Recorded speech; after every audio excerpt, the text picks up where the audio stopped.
I think we're right at 2 o'clock, so I'm going to get started with this webinar. My name is Dan Glickman. I'm a distinguished fellow with the Chicago Council on Global Affairs, one of the co-sponsors of the webinar, and also former Secretary of Agriculture, and also served on the House Agriculture Committee for 18 years, a long time ago. And we're happy to have you here for a discussion of the importance of agriculture research and to take a look at a new report from the American Farm Bureau Federation, the Farm Journal Foundation, and IHS Markit. But before I introduce the two co-chairs of the Agriculture Research Caucus, who will give us a tape, Congressman Davis and Congressman Panetta, I just want to say that we were delighted to have you join us today, and I want to bring to your attention how timely this discussion is. Over the last month, there have been increasing reports on rising food prices across the world, the impact of large amounts of rainfall and drought occurring simultaneously around the world. And while much of this change is related to the pandemic, it's also a phenomenon that has far-reaching consequences. Looking back, it's clear that the last major price spikes led to instability across the North African and Middle East region and catalyzed the Arab Spring. And your work on agriculture research could help prevent the next worldwide crisis, because agriculture research and new technologies play a critical role in keeping our food supply plentiful and stable. So now I have the opportunity of introducing the two co-chairs of the Agriculture Research Caucus. Thank you for being here, welcoming Congressman Panetta and Congressman Davis. I would just say that Congressman Panetta grew up on the central coast of California and has always been a very strong supporter of agriculture and agriculture producers. Prior to joining the House, he served as Deputy District Attorney for Monterey County and was deployed to Afghanistan. There he was awarded the Bronze Star for his meritorious service. And I would also say that Congressman Panetta's father, Leon Panetta, served in the House with me many years ago and on the House Agriculture Committee as well. And he chaired the Nutrition Subcommittee. Also introducing Congressman Rodney Davis of Illinois. Congressman Davis is serving in his fourth term in office and continues to show his commitment to agriculture research, especially through his work on two Farm Bill conferences. Prior to his time as a congressman, he served for 16 years as Congressman John Shimkus's projects director. So, Congressman, we look forward to hearing your thoughts. We know there is a joint video message. You work together across the aisle in a bipartisan way, and we're really looking forward to your message right now. So if we could play their message, that would be great.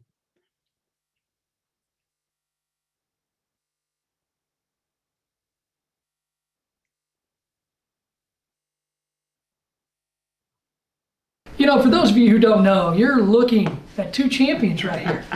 Champion coaches of the congressional football team. And you know what? We're also champions when it comes to ag research. Definitely. Look, here in Washington, D.C., and obviously in the House of Representatives, Rodney and I do more than just play football and win championships. We're actually agriculture research champions, especially when it comes to our work together on the Ag Committee, our work together dealing with ag research on the Ag Research Caucus, and making sure that other members come together and promote ag research. And so we want to take this time to obviously thank the Chicago Council, the Farm Journal Foundation, and of course the American Farm Bureau Federation for coming together to help us be champions here in Washington, D.C. Well, as Jimmy mentioned, we can't be champions all the time, just now, but we can't be champions for ag research without you. I was proud when Jimmy decided to create the Ag Research Caucus and humbled when he asked me to co-chair it. But we also know that our work together in the last Farm Bill to add ag research authorization dollars to our land-grant universities, our other research universities, is going to help us lead to just one outcome, and that's to make the world better. We're going to feed more people. We're going to make sure that we do what we can to reduce our carbon footprint. But in the end, it takes working with you and us to be able to make that happen. Thank you for the recognition, but more importantly, thank you, Jimmy, because we keep kicking some butt in football. Exactly. Football and in ag research on the Ag Committee, and for you. Look forward to continuing our work together for you.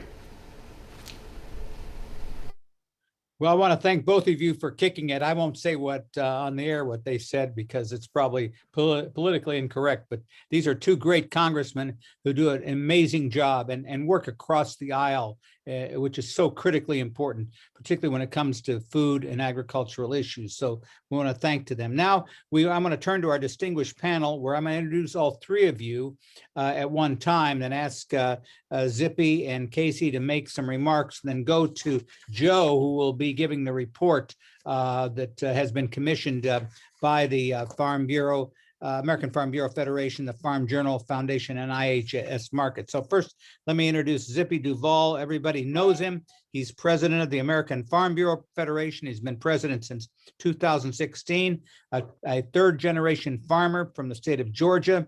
While at the Farm Bureau, he's worked to shape a farm bill, shepherd farmers and ranchers through the many challenges of the last years, and showing real leadership leadership generally on the COVID pandemic and how food and agriculture interests respond to it.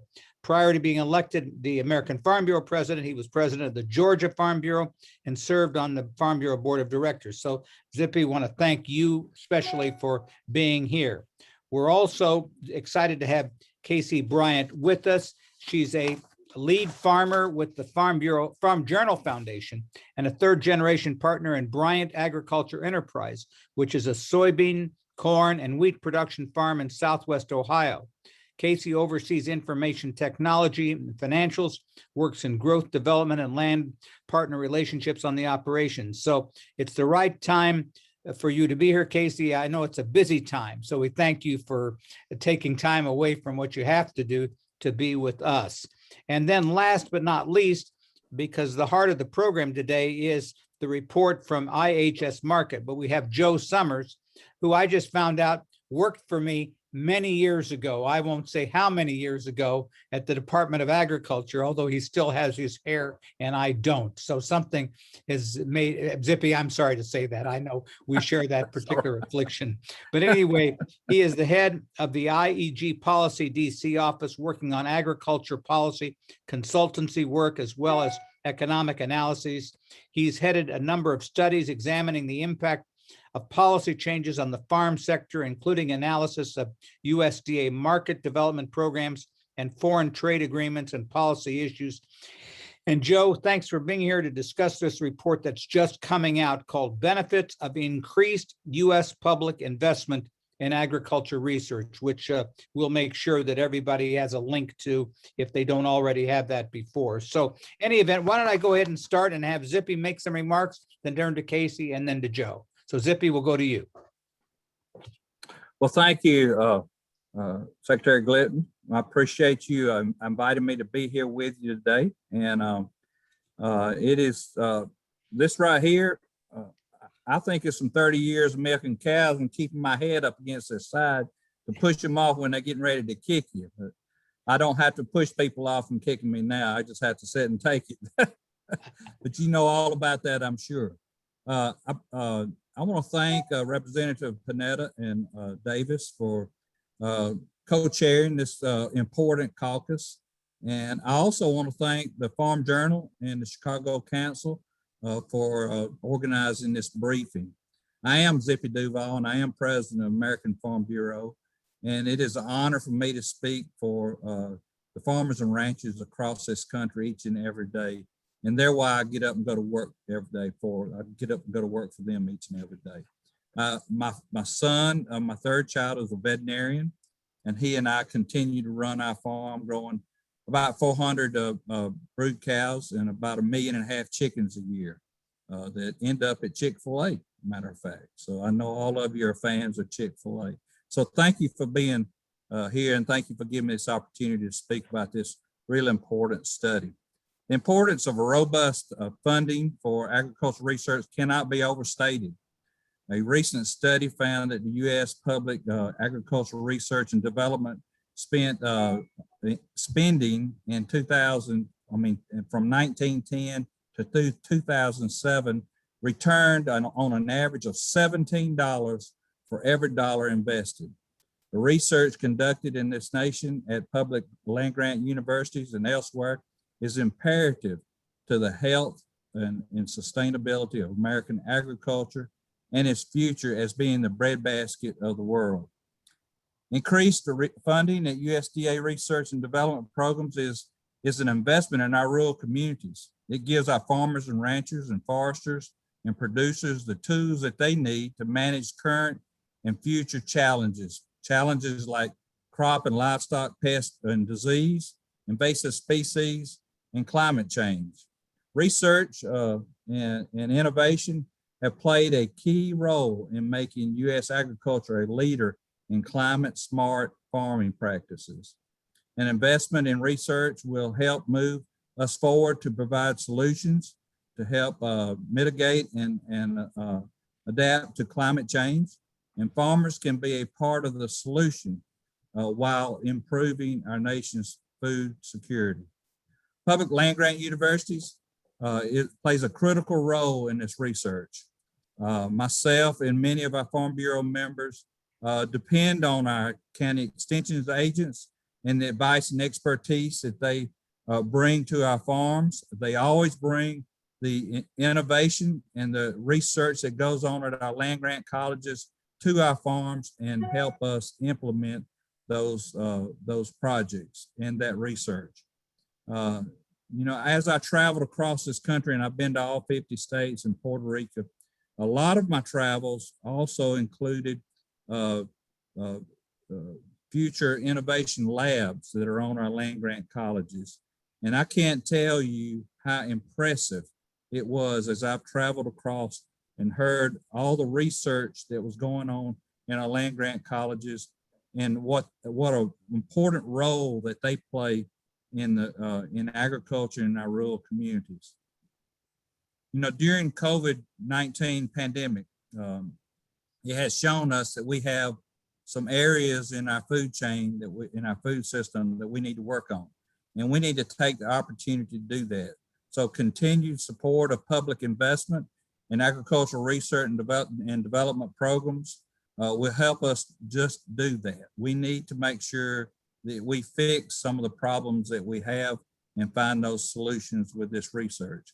This report spells out the story that American Farm Bureau consistently tries to tell, and that is ag research is imperative to our country, and we must put funding at the forefront to continue producing the safest, healthiest, and most affordable food supply in the world. Thank you for having me today, and I look forward to hearing more about this study. Thank you, Zippy, and thanks for your continued leadership.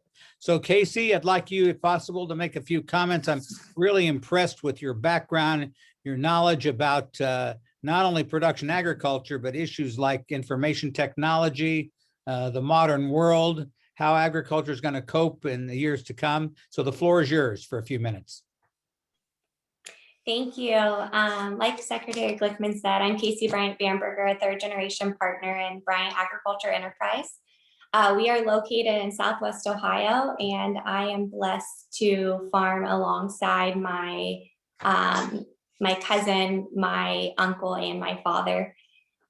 We farm in 6 different counties, cover about 19,500 acres, and our annual commodities are corn, soybeans, and soft red winter wheat. One of the core pillars of our operation is sustainability and being good stewards of the land. We have a saying on our farm, and that saying is that we're farming for the future. It's used very often.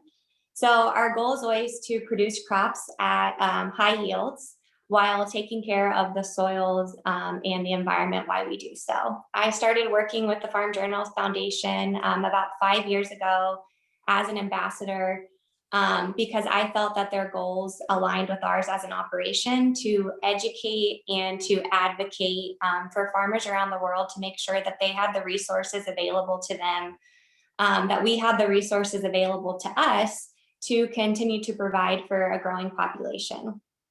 I challenge myself daily, and I challenge my team that surrounds me to make sure that we're innovative, that we're not stagnant in what we do, that the way that we farm for the last 10 years cannot be the way that we farm for the next 10. We invest heavily in on-farm research. We're constantly looking at the new tools and technologies that are coming down the pipeline to us to make sure that we are educating ourselves and that we're striving to do what we do today more efficiently, more sustainably, and we're continuing to do it at a very high production level. Production agriculture is dependent on limited resources such as water and land. It's a very volatile industry. And with ever-changing weather patterns, we've noticed that in the past few years that here locally our weather patterns are changing. We're having to be diligent in what we do. We're having to utilize the tools that are available to us to combat this. So it's more important now than it's ever been that we continue to put an emphasis and to invest on agricultural research. Thank you. Thank you. Thank you. And I think probably we'll have some questions for you about how you see the future of agriculture technology benefiting your farm after we get and hear Joe talk about the report. So Joe, you've got the report. You're the heart of this discussion and the floor is yours. All right. Thank you very much, Mr. Secretary. Just a couple comments about myself. I'm the Vice President of Consulting Group at Agribusiness IHS Markit. I've been with IHS Markit in Inform Economics for the last 18 years. Prior to that, I was 25 years with the Foreign Agricultural Service and USDA. Prior to that, I come from a farm background, but a different type of farm. In New England, we produced fruits, vegetables. We had dairy cows, chrysanthemums, and tobacco. I want to say a little bit about, hold on one second. About the company, IHS Markit. IHS Markit is exclusively a business intelligence, research, and consulting firm engaged in major sectors and geographies. IHS Markit serves about 50,000 plus customers in 140 countries. We support 80% of the Fortune Global 500 companies. Industries served include agribusiness, which I'm in, but we also have climate and sustainability group. We have life sciences, chemical, maritime and trade, automotive, telecoms and technology, engineering, production design, economic country risk, financial services, and energy.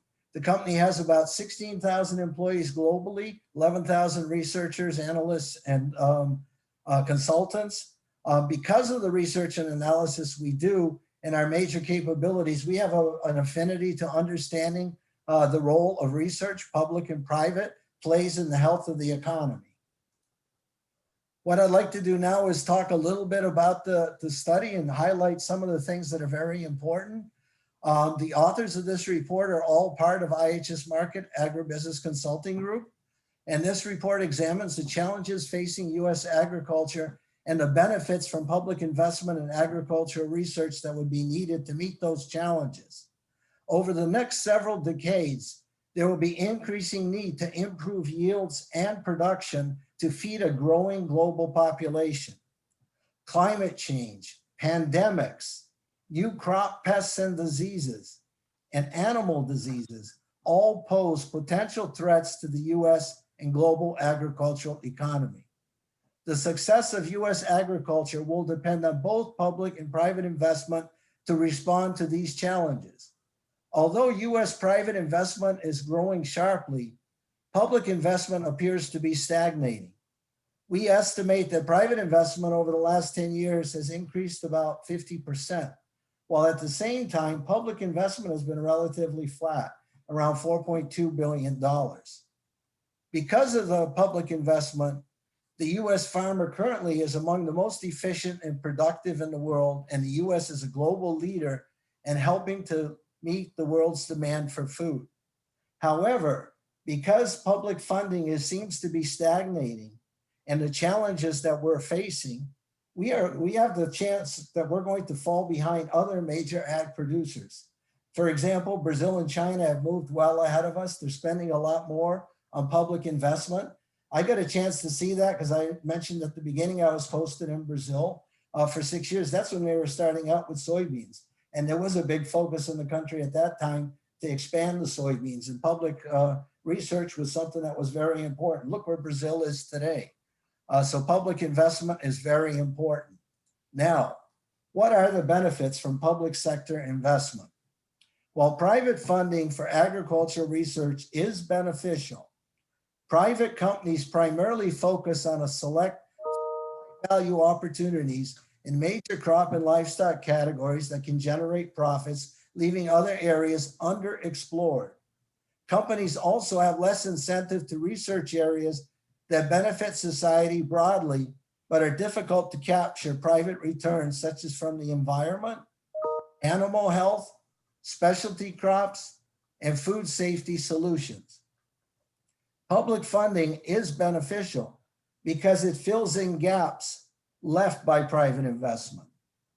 It leads in areas where the payoff from research investment is too uncertain and too far in the future to attract public investment. It also benefits because it provides research on minor crops that do not offer a large enough potential market to attract private investment. It also helps meet broader social, environmental, health, and sustainability goals that benefit both society at large and farmers. Public investment also complements private sector research investment. Also for potential partnerships with the private sector. The public sector and the private sector need to work together to harness specialized research capacity to address high priority issues. Now, the study focused on 6 areas where we think public research will be very important in the future: crop breeding, crop protection, climate change, animal health, animal disease, and pandemics. Now, crop breeding. The world needs to increase food production to meet growing world population, as I mentioned at the beginning. The current global population is about 7.7 billion and is expected to grow to nearly 10 billion by 2050. Indications are that food production will have to increase between 60 and 70% from current levels to meet this increased demand in 2050. Increasing US farmland is not the solution. Based on the farm census, the US lost about 38 million acres of farmland from 2002 to 2017. Therefore, crop breeding is one of the tools that can be used to improve yields and expand production.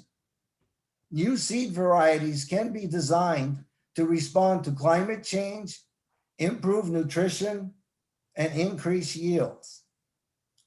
The private sector, for example, is investing in gene editing, but in most instances, higher profile crops like soybeans and corn. The challenge is crop breeding takes years to bring a new seed variety to the market. A recent ERS study pointed out that public expenditures on agriculture research and development in many of the high-income countries have stagnated in recent years and may even be declining. So it's not only the US, but the EU and other countries. Public and private sectors will need to work together to improve crop yields to meet this growing demand. Crop protection.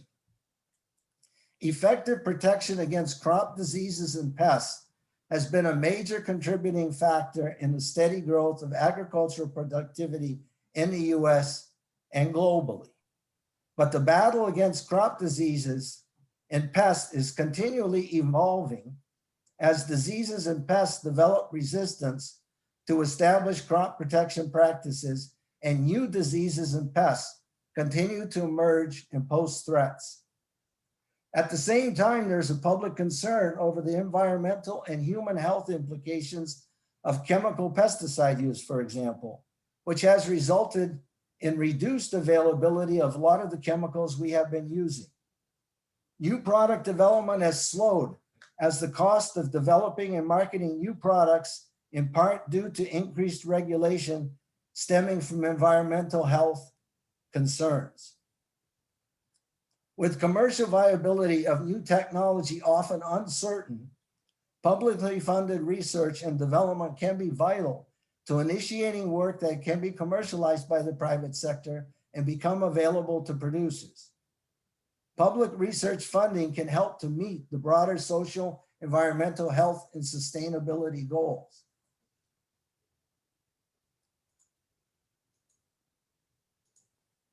We also looked at climate change.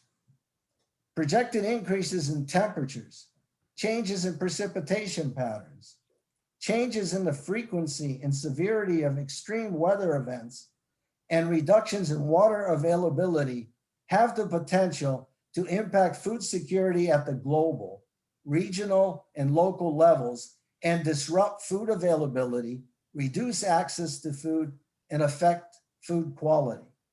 A World Bank study indicated that without action to respond to climate change, some estimates suggest climate change impacts could push an additional 100 million people into poverty in the 2030s. This means it's going to take adaptive research just to sustain current productivity in specific locations. In some regions, farmers will need to modify what they produce. Public and private research will be vital to help farmers adapt production to climate change.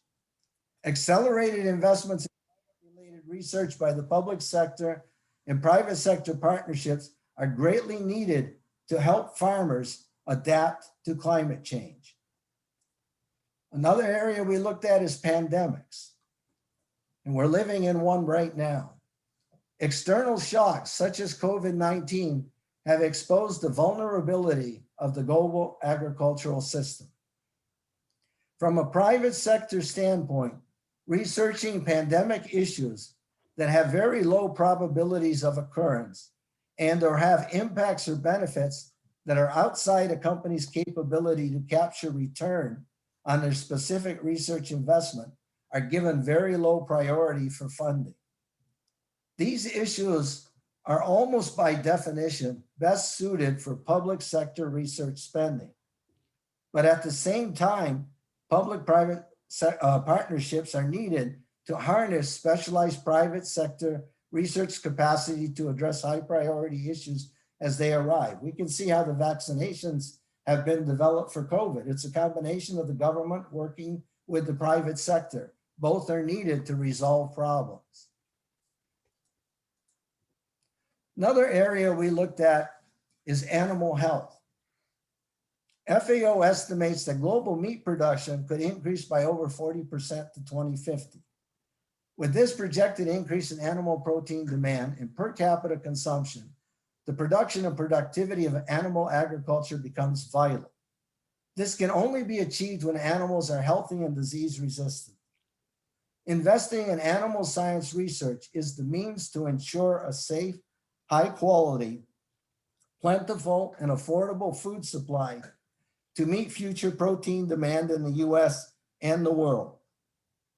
Private research and development efforts in animal health tend to focus on commercially useful applications and target ventures likely to generate commercially viable, patentable products and technologies.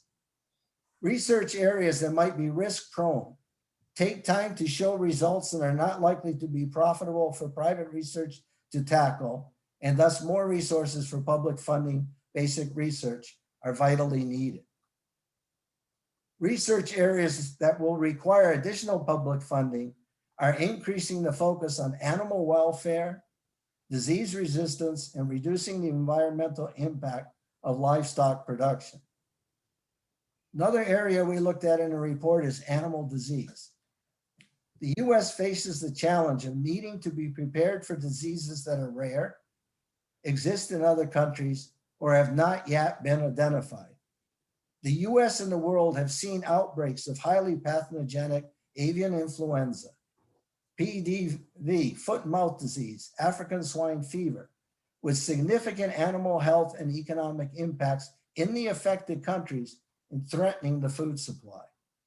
An outbreak in the US would likely result in immediate closure of international markets for US product exports. Reopening these markets would require an international recognition that the disease has been eradicated, and this can take time. The continuing threat of foreign animal diseases and their impact to U.S. food security and the economy emphasize the need for public funding to develop vaccines and treatments to improve public welfare. The conclusions of the report, and just summing up, essentially are, as I've mentioned, over the next several decades, both public and private agricultural investment are desperately needed to meet the challenge that we described that agriculture is going to face. Over a proactive, prevention-oriented approach will be needed that complements a necessary reactive approach when a threat becomes prominent is optical. We can't wait for something to happen. We have to be prepared for it to happen. So the agricultural economy needs to be at peak performance and all sectors have to benefit.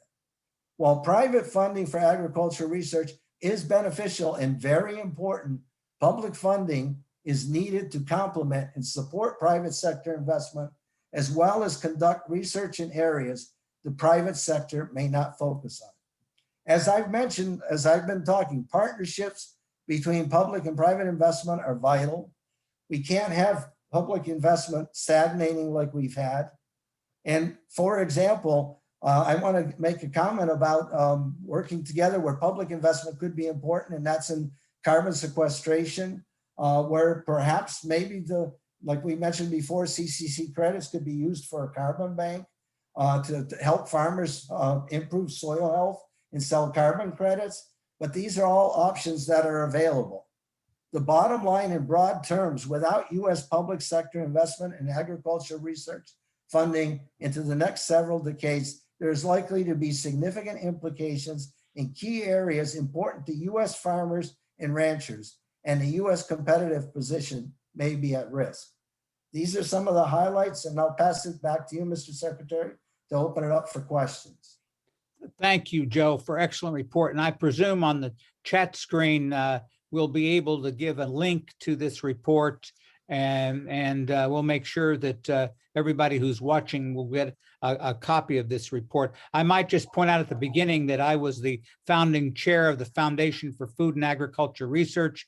I'm still a member of that group, and its goal is frankly to the congressionally sponsored to require public-private partnerships in all the areas that you've talked about. And it's just an additive to what we're already doing, which you so wonderfully talked about. So I got to ask you this question.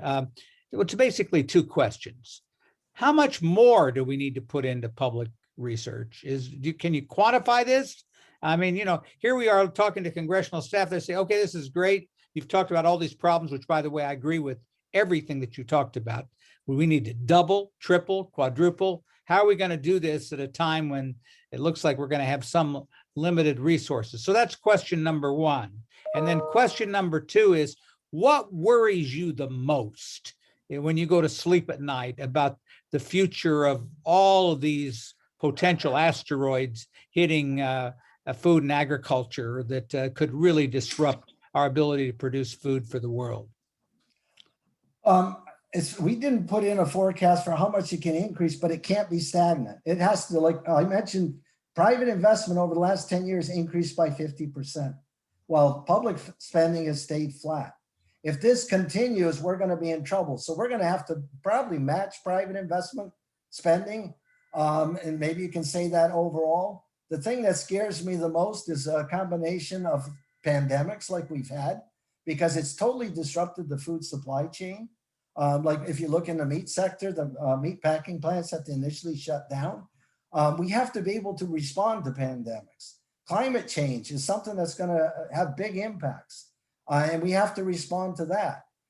So I'm just very worried that with all these challenges, and the 6 I talked about could have a major impact on agriculture. So I would then go to Zippy, and Zippy, you represent hundreds of thousands of producers, farmers, ranchers, other people, around the country. You're involved in global agriculture.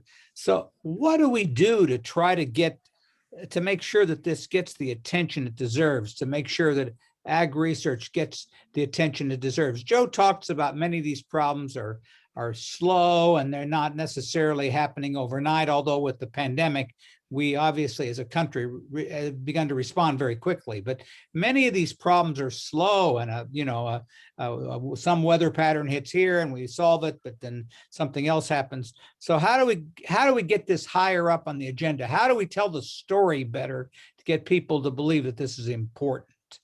Well, one thing farmers are good at doing, but they don't realize it, and that's telling their story.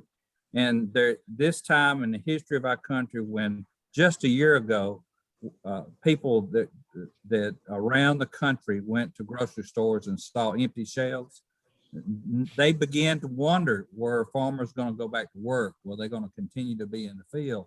So at American Farm Bureau, we started #StillFarming with over 100 million of our citizens went into that hashtag and participated in and went to 90 different countries.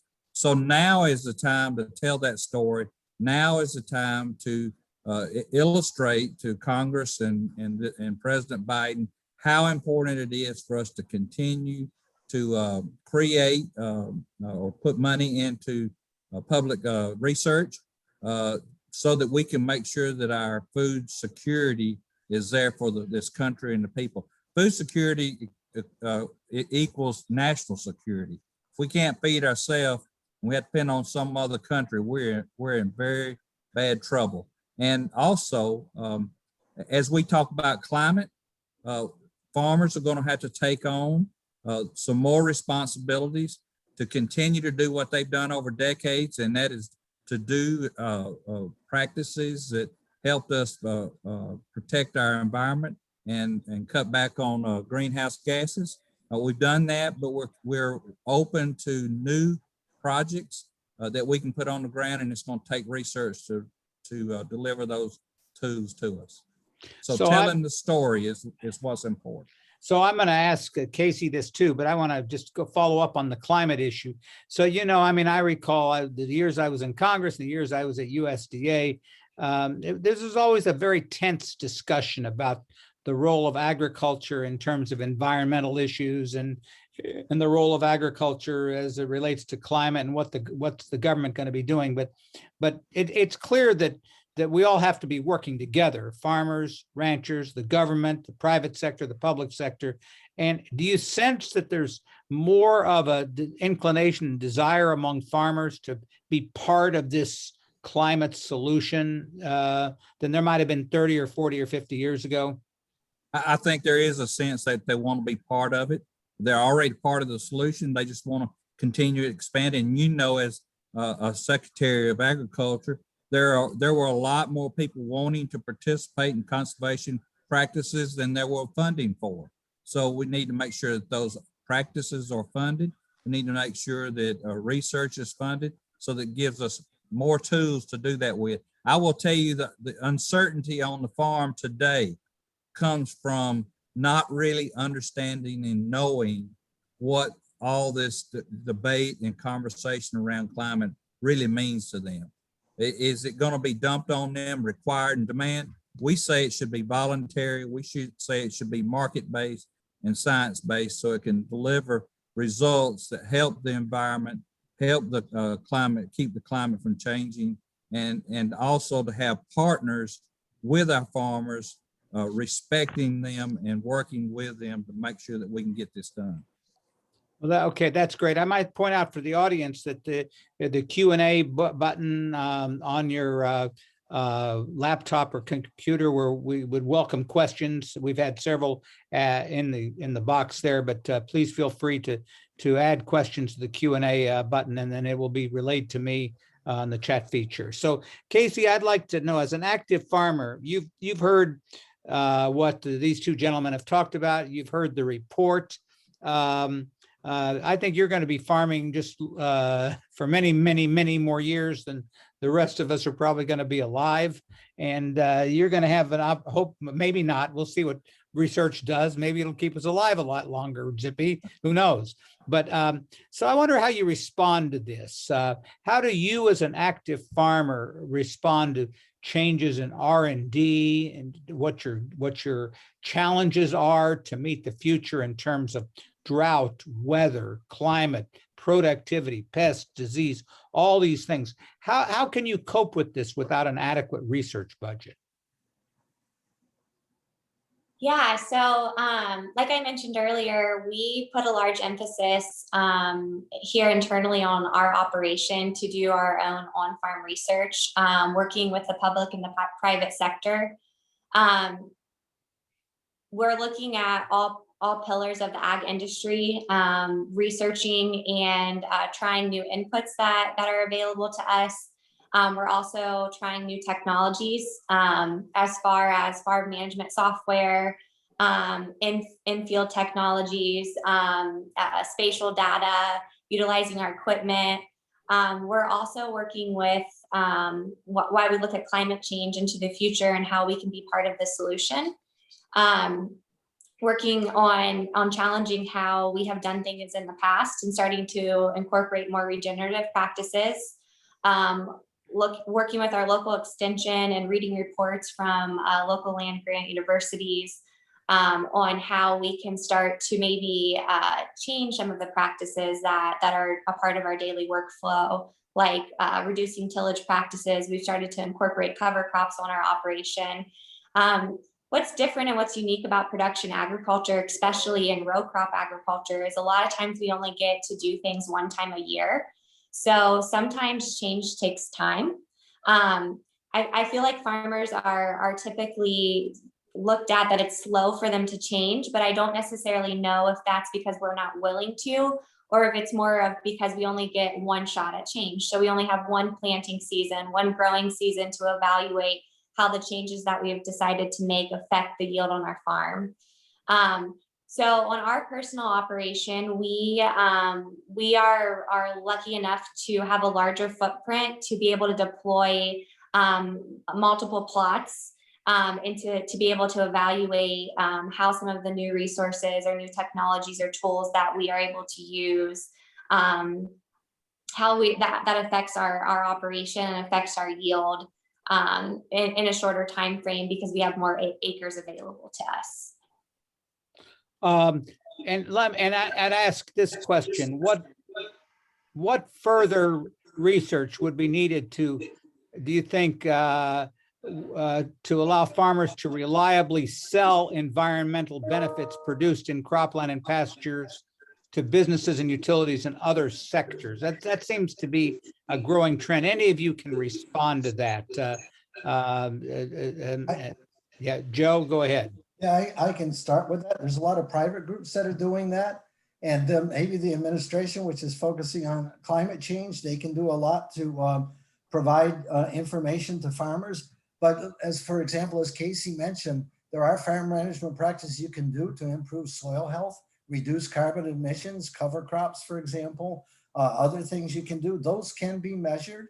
One of the challenges to be able to sell carbon credits to somebody is to verify what you've been doing. There are groups out there trying to develop protocols so what the farmers do with their management practices can be verified. There was also legislation proposed, I don't know whether it was last year or not, to also develop protocols that could do this. There are ways it can be measured. So farmers would benefit in two ways from that. They would reduce their production costs because they'd be improving soil health. They may not need as much fertilizer or things of that nature. Also, they would be able to sell their carbon credits if they're verified by the protocols. Like, for example, this carbon bank that people have been talking about, whether it happens or not, they maybe could get $20 a credit, maybe. I don't know what they're talking about for sure. But in the private sector, there's others that are offering amounts. So they can improve the soil health to get better yields, reduce their production costs, and they could sell carbon credits if they can be verified. So there are benefits. Kasey, I wonder if you have any thoughts about what Joe just said, this ability to sell environmental benefits that you might be able to find in terms of your production practices.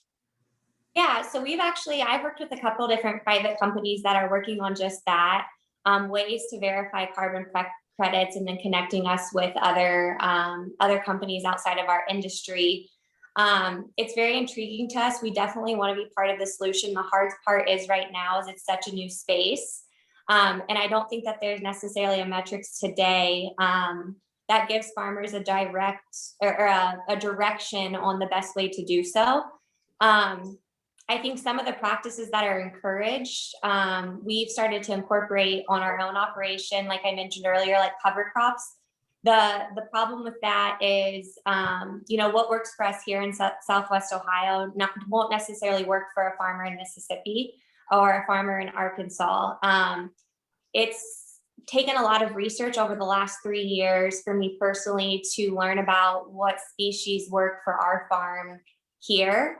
And how to properly manage the cover crops and or reduce tillage practices. We're in an area where we receive very heavy rainfalls. So at times the extra mass, even though it's great for organic matter and building our soils, that can prevent us from getting in the farms and planting in a timely manner. So I just think encouraging the public and private sector to make sure that you're keeping growers involved in these conversations, because sometimes a very easy solution isn't actually that easy or that simple for a farmer to incorporate into their operation. So following, I was going to ask you, Zippy, but why don't you go ahead? And then Dan, that's a perfect question that you asked, and Kasey she's answering it correctly. All over this country, different soil types, different weathering patterns. That's where our land grant colleges are. That's where the public funding for research goes. They need to be researching what plants, what tools, what projects we need to be putting on the ground, and letting that extension service deliver it out to our farmers and let us do it in a very efficient way. We have to stay on the cutting edge. We have to be efficient. We got to be able to take advantage of these new tools and to be able to participate in the markets, whether it's carbon market or conserving water, whatever that might be. So that research has to be done regionally, and it needs to be done through our land grant colleges. So I might mention that Joe's report is available, and there's a link that's been put on the chat right now. And if for some reason you can't find it, let me know. But the report can be found, and it's been put on the chat. So I was going to ask Zippy this question. This is a chat question that came from somebody else. It says, many farmers want to do right by the environment and their land, but some do not. Can any of you imagine a situation where USDA should use sticks rather than carrots, or in addition to carrots, to protect land, soil, or the environment, or to prevent the release of greenhouse gases? So it's a little more of a controversial issue, because not every farmer sees these issues or rancher in the exact same way. Any of you can answer that question. I'll start with Zippy, because you were about to get there anyway. Sure. Sticks never work. It doesn't work in any situation, whether it's forcing a farmer to do something or forcing your child to do something. It doesn't work. And what we need to think about is the key word you said says most farmers take care of and are aware and want to do the right thing. Some don't.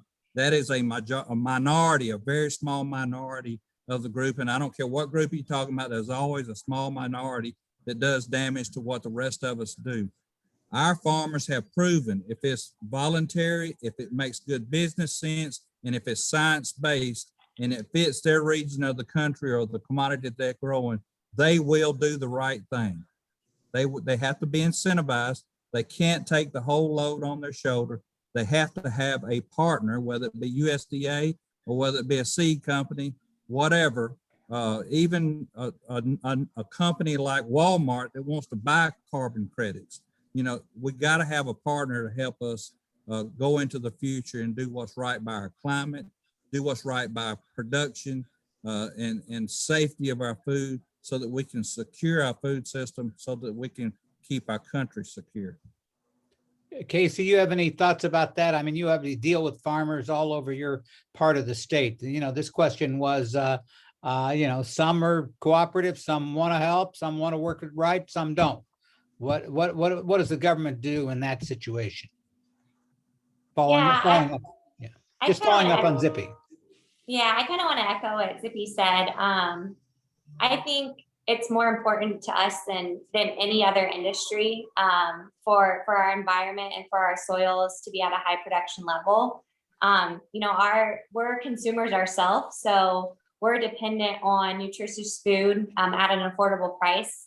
But at the end of the day, our livelihood is also dependent on a strong environment and on a strong soil base. So, I literally feed my family based on how the soils produce for me. And I think that as farmers, we are noticing that weather patterns are changing. But also, I think that there's things that we have been educated in the last 30 years. Like I mentioned earlier, things only occur one time a year. And sometimes you learn from, most of the time you learn from history. And so I think that things have been passed on from research, from extension that was acceptable 40 and 50 years ago. You still have these same operators that, we don't retire when we're 50 years old. A lot of farmers, will work into their 80s. And so things that they were taught when they were in my age, in their late 20s, they're learning that there's more beneficial ways to do things today because of the changes that have occurred over time.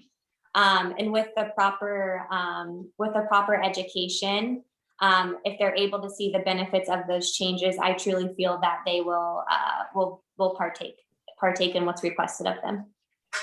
And farmers want to leave their land in better shape than they found it.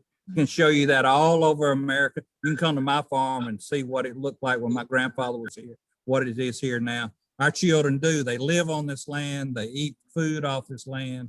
And no one would poison their own children or do the wrong thing for something that they're going to leave to the next generation to continue to grow food. So, Joe, go ahead. And then I was going to add one thing that's very important. Like when I was talking about carbon sequestration and that, farmers have to do it for at least 10 years. This is not something short term. You can't do it for 1 or 2 years and then drop out and try again. If you're going to do it, you have to, be dedicated to it. So you're going to have to want to do it. So you can't really force people to do it. It's a long thing. Yeah. I wanted to ask Joe a question about these issues are global as well. It's not just research for U.S. farmers. What we saw from this pandemic is what happens in Wuhan or what happens in sub-Saharan Africa impacts the United States almost instantaneously. There's nothing. There was an old Will Rogers once said that America has two of the greatest friends in the world. They are the Atlantic and the Pacific Oceans. Well, those days are over. Those oceans don't protect us anymore. So how does this all relate to the global world you talk about? Global population, global threats, global pandemics, and how should our research agenda be focused to deal with some of these global issues? Well, it's all interconnected, domestic and global. The implications are important. What happens in another country as well as for the U.S. When U.S. agricultural scientists partner internationally, it often produces both wins for both the domestic and the global sector. Just to give you an example is wheat rust, where the USDA-funded scientists work with other international scientists, and it benefits both the other countries and the U.S. But when I was talking about foreign animal diseases before, that's something that's also very important because it can hit any place. So countries working together, what they learn has added benefits. So I think it is critical that both the U.S. works with foreign countries.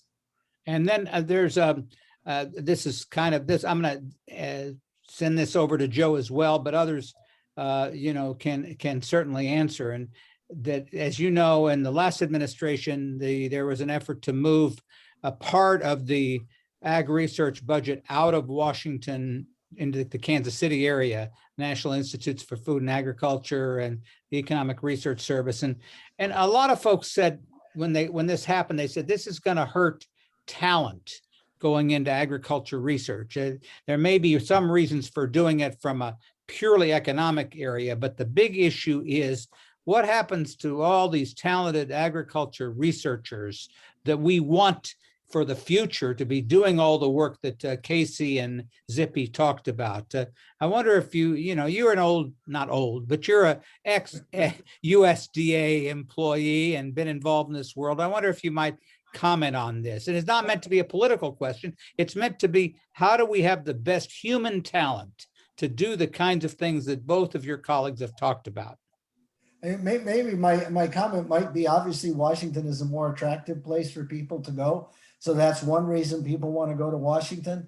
But maybe depending on where certain universities, land grant universities are that are doing heavy research, spreading out people where they're close to where the research is being done and they can learn for that. So, I mean, it can go both ways. I can see where the DC area people prefer that. But if you're also in an area like North Carolina, where there's a number of universities there doing research or other places, I think it would be beneficial. Yeah. Okay. And then I have another question, which I'm going to push to Joe, but others can answer. There was a recent report on the ag research infrastructure by the APLU, which identified an ag research infrastructure need of $11.5 billion for land grants and non-land grants. Again, this goes back to what does the dollar amount do in terms of impacting the research enterprise, and what can the federal government do to address this need? And I say that in the context that, in the last 7 weeks, we've spent $1.9 trillion to deal with this pandemic. And I don't see a lot of it going into the research budgets of America, either the agriculture or non-research budgets. But at some point, we're going to have to let Congress have some idea about what we need to put in these budgets to deal with these threats that you talked about. And I think you've done a great job talking about the threats, but what I always try to press on people is how much more do we need to put in these budgets to deal with these threats? Well, maybe I can go back to what I was mentioning about the pandemic, how the supply chain was totally disrupted. We have two sets of areas where food can go. One is to the supermarkets and retail stores. The other is the institutions, which could be schools or hospitals or whatever. And because of the pandemic, we had those institutions started getting cut off, but our supply chain wasn't set up right where we could divert some of the food that's going in that area to go to the other area. We need people to do research on this to try to resolve problems. I think that's a perfect example of something that just shows we have to look at infrastructure. We have to look at the whole supply chain, how it works, how it can be affected by pandemics, how can it be affected by foreign animal diseases, for example. I wonder if either of you two, Zippy or Kasey, have any further thoughts on this or related subjects. When you go to a congressional staffer and you go to a member and you say, we need more money for ag research, and they say, okay, how much more? What is it going to go for, kind of thing? I think Joe in his report has done a good job of pointing out what some of the problem areas are. But as an old congressman, that'd be the question I would ask. Yeah, and I'm not the expert to do that, and I'm sure there are some in the research world that could come up with that figure. But if you see the rest of the world or the major economies around the world that's outspending us in ag research, that's got to make you scared of what's coming in the future. Just look what happened in China last year with the swine disease. They lost half of their swine in China. And of course, that was a boost for our swine producers here in America because we filled that gap that they had there. But what if that disease had got here? Look what avian influenza did in the Midwest. What if he had to spread all over the country? Can you imagine what it had done for our food system?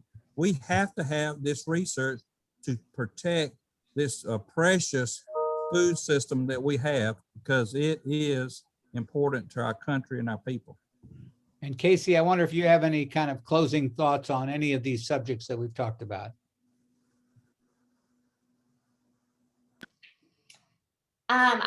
Like I said from the beginning, I'm just very grateful to be here to represent farmers across the United States. This topic that we've covered today from all aspects is very important. My ask is that we continue as an industry to focus on this and make sure that we're prepared to move into the future, that that we continue to be in the ability to provide the United States producer to be the strongest producer around the world. I feel that we are there today based off of the amount of funding that has went towards agriculture research and development in the past. Today, we've kind of stayed stagnant on that funding. We have to make sure that we're putting an emphasis on the funding so that we can continue to lead the industry across the world. Well, first of all, I want to again point out that the press release of the report and the link to the report is on the chat page. So anybody on the media or anybody staff who are in the room or are not in the room, because unfortunately we can't be in the room, but who are watching this, you can get it on the chat right now. And I think this report is really important. And also, if you have any further questions, reach out to Grace Burton, and Grace is at gburton, BURTON, at thechicagocouncil.org. And if there are any further questions for the panel, we will get it to them. And so I want to thank our three experts, three people who are really leading the way. And Joe, I really want to thank you for this report. And we didn't touch on a lot of things. I wanted to talk about water, for example, what we're going to do in the future of water conservation and water technologies and pests and disease. You mentioned wheat rust, but there are millions out of animal diseases, zoonotics, the relationship between animal disease and human disease, just a million things we could have talked about, which demonstrate the need for additional research in food and agriculture. But I think we've at least touched the surface and opened up the book. And with your report, hopefully people will get both the information they desire and the ability to raise further questions as we go through the appropriations and authorization process. We have appropriations bills every year. We have an authorization farm bill coming up, not this year, but soon enough. And so and the Ag Research Caucus, led by Congressman Davis and Panetta, are going to continue to probe these activities. So with that, I want to thank again the American Farm Bureau Federation and Zippy Duvall, the Farm Bureau Foundation, the Farm Journal Foundation, and Kasey for your leadership. And it's such a joy to see somebody younger in this world of agriculture and the importance of how you're going to really make these changes that we all have been talking about. So, and Joe, your wisdom is really critically important, and we appreciate this report. So saying that, I think we'll close it out for now. And unless somebody who's watching me wants me to say anything else, I just want to thank you for all being champions. And we appreciate your efforts and your expertise. This is another great report. Thanks to everybody and have a great day, a safe day as well. Bye. Thank you. God bless.